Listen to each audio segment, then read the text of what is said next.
2 minutes. I know exactly where this model binds. Hold still. You said 2 minutes 3 days ago when you offered. You didn't let me try 3 days ago. The buckle had been giving her trouble for 3 days. I know this because Commander Taya had mentioned it in passing on Monday, in the way that people mention things they have decided are not worth making a formal issue of.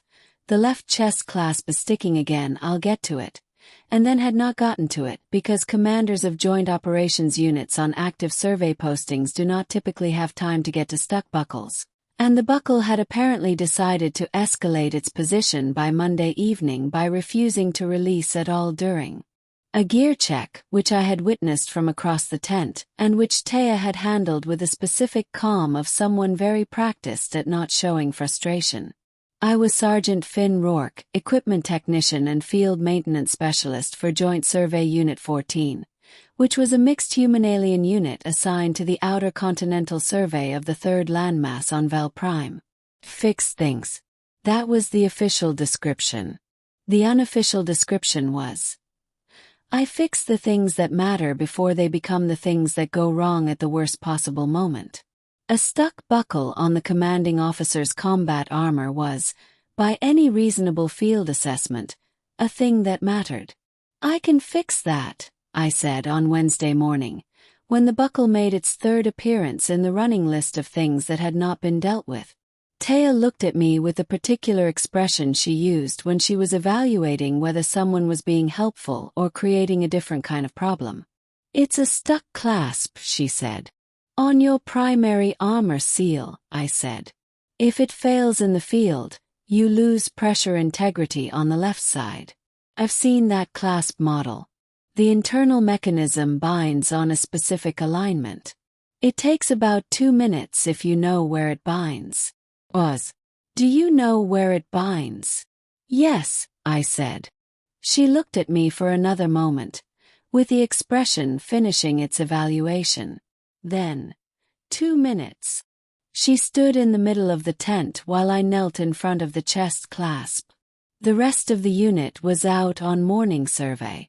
The monitors on the left wall ran their data feeds. The amber lantern above us did what field lanterns always do. Made everything look slightly more significant than the daytime would. The clasp was, as I had assessed, binding on the lower alignment pin. A manufacturing tolerance issue on this generation of the model that I had encountered twice before.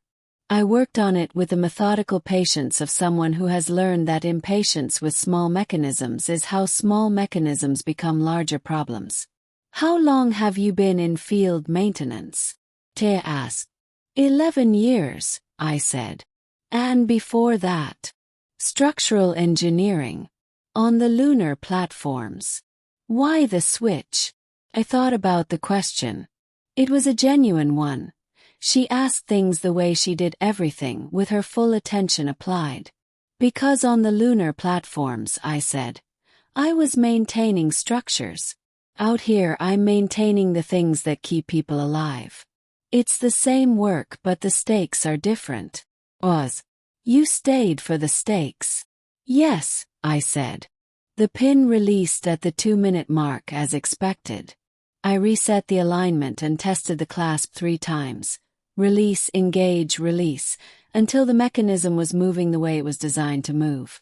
Then I checked the secondary seal, which was fine, and the tertiary anchor point, which had also been beginning to show wear, and addressed it while I was there because it was there and it mattered. When I looked up, Taya was looking down at me with an expression I had not seen her wear before. Not the evaluation expression. Something quieter than that. You checked the secondary, she said. And the tertiary, I said. The anchor point on this model wears in the same direction as the primary clasp alignment. If one goes, the other is usually not far behind. She was quiet for a moment. Then she reached down and took both my hands in hers. Not to stop me from working since I had already finished, but deliberately. The way you take someone's hands when you have something to say that needs a physical anchor. I stayed where I was.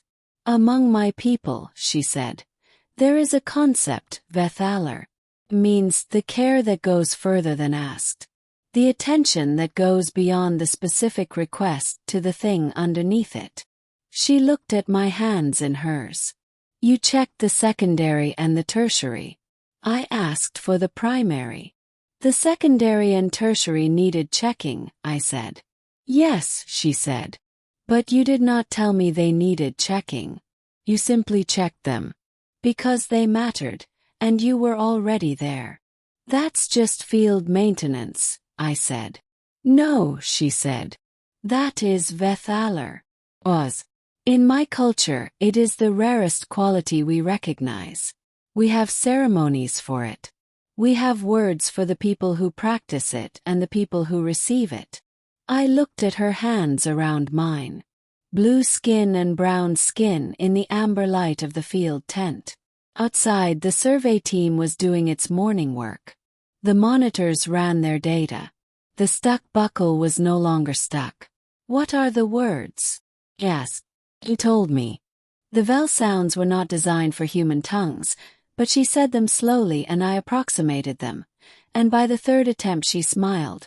Not the wide smile she wore in formal settings but a smaller one, more private, the kind that belongs to a specific moment. Close enough, she said. What do they mean?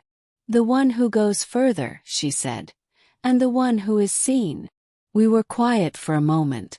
Which one am I? Said. Today, she said. You are the one who goes further. And you. She looked at me with those warm dark eyes in the amber light. I am the one who sees, she said. For the first time. The survey posting lasted 4 more months. In that time I fixed 17 pieces of equipment, 3 structural issues with the base tent framework, 1 recurring navigation array error that the technical team had been chasing for 6 weeks, and 1 more buckle. A different one on a different officer, which I checked through to the tertiary anchor because that was how I did things now. I also learned 12 words in Vel, not including the 2 she had taught me in the tent. Taya corrected my pronunciation with the patient precision of someone who found the project worthwhile, which was information in itself. On the last evening of the posting, when the unit was packing for transit and the tent was half dismantled around us, she found me cataloging the equipment crates.